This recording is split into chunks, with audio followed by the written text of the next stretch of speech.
Are you a young person dreaming of starting your own business?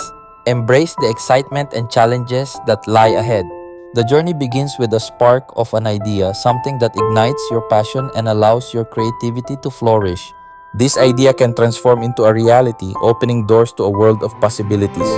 As you embark on this entrepreneurial path, remember that every successful business started with someone taking that bold first step. Imagine discovering your niche where your interests align with market needs. Research your chosen field, identifying gaps and potential customers. This is your chance to innovate and bring your unique perspective to the market. One of the most powerful assets you possess is your determination. Cultivate a mindset that is hungry for knowledge and relentless in pursuit of your goals. Surround yourself with mentors and peers who inspire and challenge you. They can share their experiences and insights, guiding you through the tumultuous yet rewarding process of launching a business. As you begin to build your business model, visualize each component.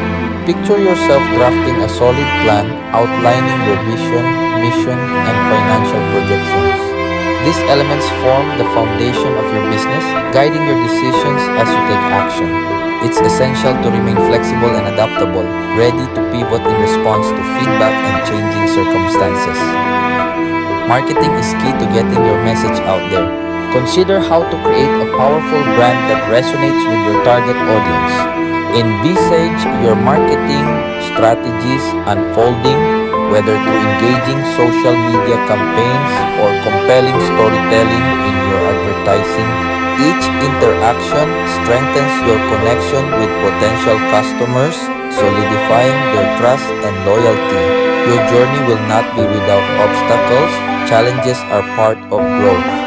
Embrace setbacks as invaluable lessons that propel you forward. Visualize overcoming these hurdles, equipped with resilience and a hunger for success. Each triumph, big or small, builds your confidence and experience. In this exciting chapter of your life, remember that the world is yours to conquer. Build your business with heart and purpose and don't shy away from seeking help and inspiration. Your passion can spark change not just for you but for your community and beyond. So take that leap of faith and let the adventure begin.